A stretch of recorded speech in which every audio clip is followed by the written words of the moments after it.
शुभ प्रभात बच्चों। ऑनलाइन कक्षा के तीसरे दिन में मैं आपका स्वागत करती हूँ। आशा है आप लोग स्वस्थ और सुरक्षित होंगे। पिछली कक्षा में मैंने आपको कुछ अभ्यास कार्य दिया था जिसमें रिक्त स्थान भरिए और विभिन्न भाषाओं की लिपियों के नाम बताइए। 2 प्रश्न भी दिए थे। आज मैं उन्हीं के उत्तर सहित मैं आप इस पर वर्णन कर रही हूँ।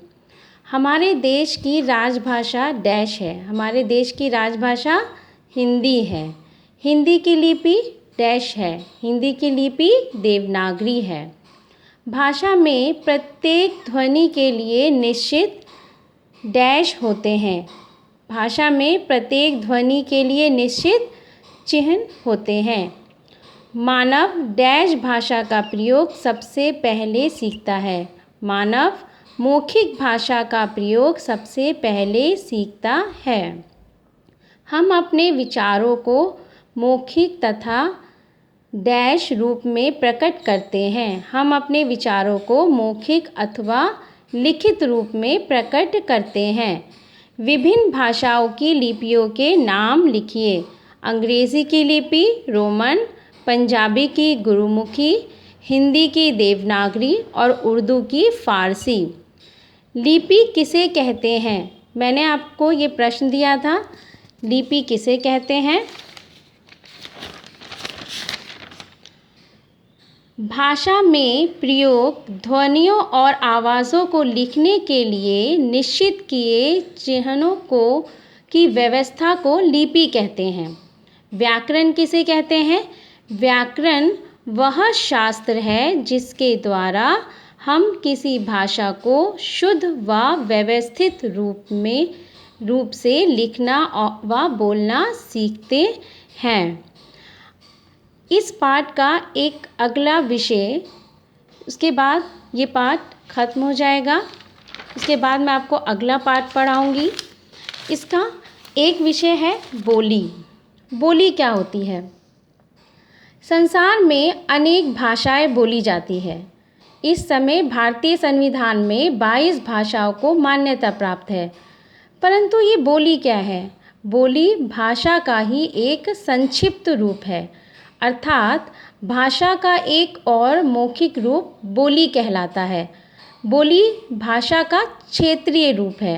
अर्थात बोली किसी विशेष क्षेत्र में बोली जाती है। यह एक विशेष क्षेत्र में बोली जाती है। इसमें साहित्य नहीं लिखा जाता। अर्थात जो क्षेत्रीय लोग होते हैं बोली का प्रयोग करते हैं, परंतु उसमें साहित्य नहीं लिखा जाता। कोई भी बोली विकसित होकर साहित्य की भाषा बन जाती है। जब बोली का विकास होता है तो सबसे पहले वो उपभाषा कहलाती है, जब उसमें साहित्य लिखा जाता है, और उसके बाद वो एक भाषा बन जाती है। आज जो हिंदी हम बोलते व लिखते हैं वह भी पहले एक बोली थी। वह कौन सी बोली थी? वह खड़ी बोली है। भारत में पहले 18 भाषाओं को मान्यता मिली थी, परंतु अब उसमें 4 बोलियां जोड़कर उन्हें भाषा का रूप दे दिया गया है। मैंने अभी आपको बताया कि अभी भारत की मान्यता प्राप्त जो भाषा है वो 22 है, लेकिन पहले वो कितनी थी? 18। और उसमें और जो 4 बोलियां हैं जिसमें साहित्य लिखे गए, जिनका विकास हुआ, वो कौन सी है?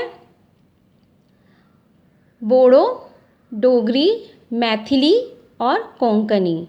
तो आपने जाना कि भाषा का संक्षिप्त रूप यानी कि क्षेत्रीय रूप क्या कहलाता है? बोली।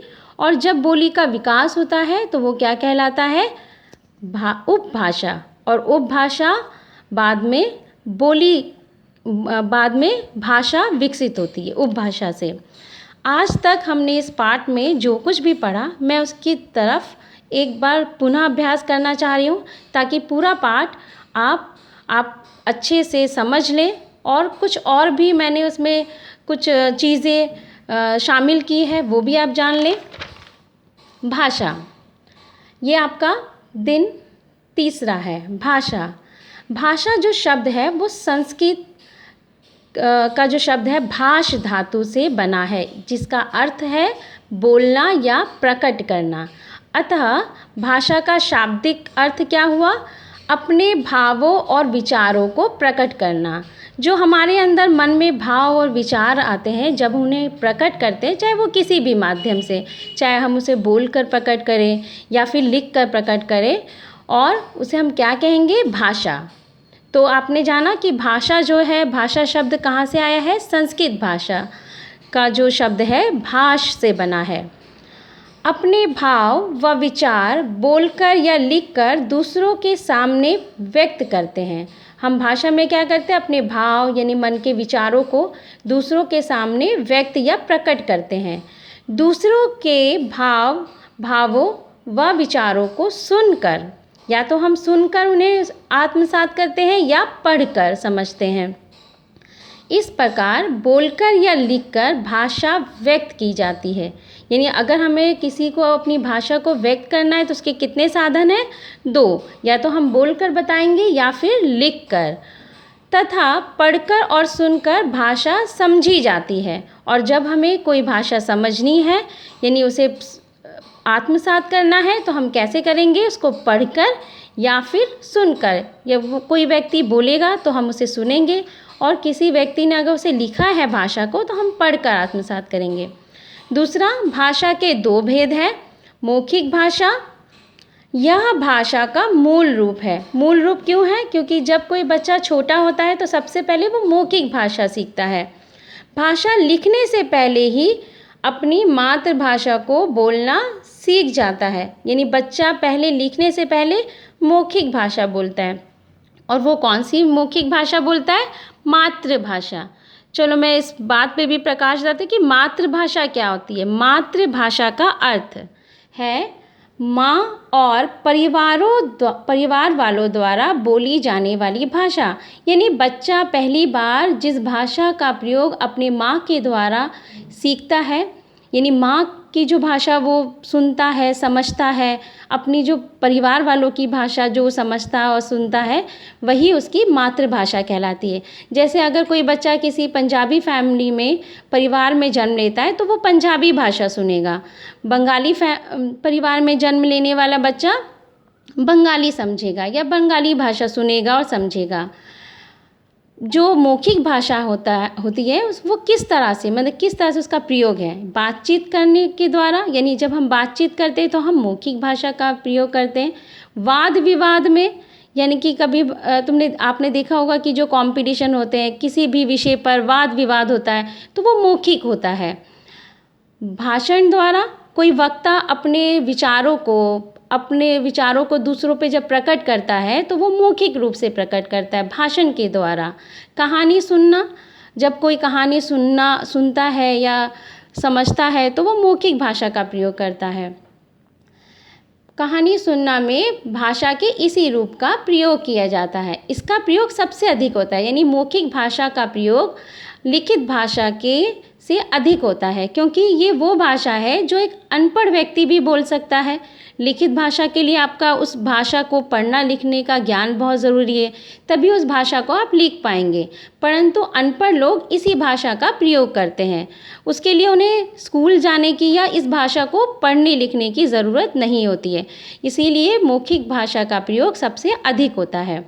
लिखित भाषा, यह भाषा का स्थायी रूप है। स्थायी रूप किस लिए? यानी मौखिक भाषा जो है वो मुंह से बोली जाती है और लिखित भाषा को हम लिखते हैं, तो ये हमारे पास हमेशा रहती है। जो हम लिखते हैं उसे हम संरक्षित कर सकते हैं, अपने पास रख सकते हैं, पर मुख से द्वारा बोली गई भाषा को हम रख नहीं सकते। इसे सीखने के लिए प्रयत्न किया जाता है तथा इस भाषा का प्रयोग केवल पढ़े लिखे लोग ही करते हैं। यानी अगर कोई व्यक्ति किसी भी भाषा को पढ़ना लिखना ना जान पाए तो वो उस भाषा के लिखित रूप को नहीं समझ पाएगा। यानी कि लिखित भाषा के लिए पढ़ा लिखा होना बहुत आवश्यक है।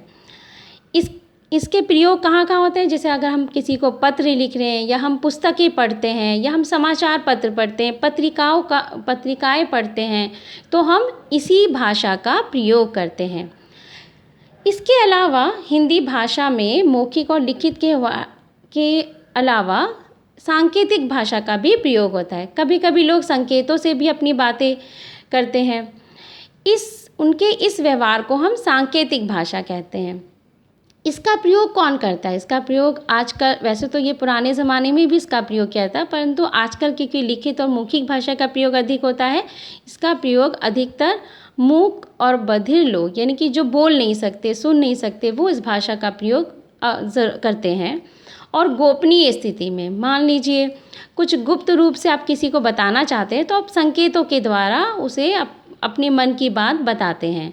युद्ध स्थलों में भी इसका अधिक से अधिक प्रयोग होता है। युद्ध स्थलों में इसका प्रयोग क्या होता है कि इसका प्रयोग से वो सभी को अपने गुप्त संदेश नहीं देना चाहते हैं और संकेतों के द्वारा अपने संदेश को दूसरे व्यक्ति पर पहुंचाने के लिए वो इस सांकेतिक भाषा का प्रयोग करते हैं।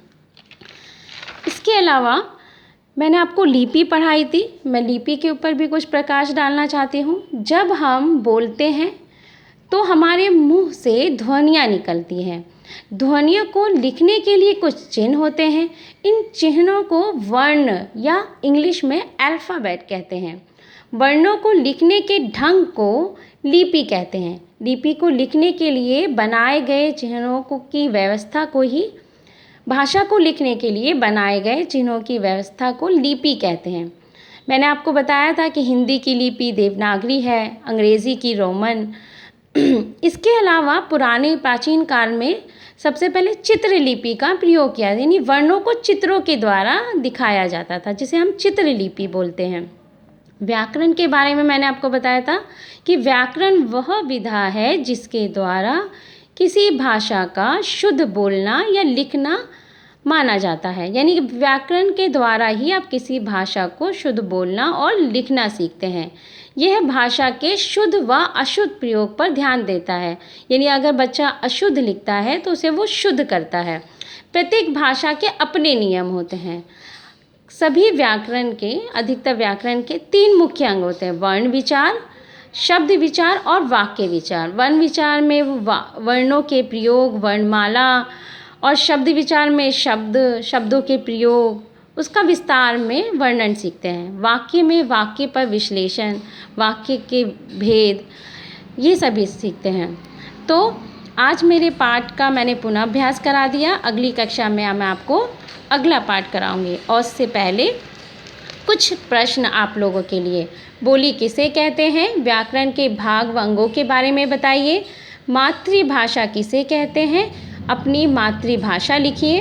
प्राचीन काल में आदि मानव ने कौन सी लिपि में विचार व्यक्त किए? हिंदी दिवस कब मनाया जाता है? और अंत में आपका सुविचार है, कोई भी काम तब तक ही असंभव लगता है जब तक कि उसको किया नहीं जाता। मुझे आशा है कि आप भी इस ऑनलाइन क्लास के सभी कामों को ज़रूर कर रहे होंगे, वरना आपके लिए भी ये असंभव बन जाएगा। और आप मेरे हर वीडियो के बाद अगर इसे करते रहेंगे तो ये ज़रूर संभव होगा। धन्यवाद।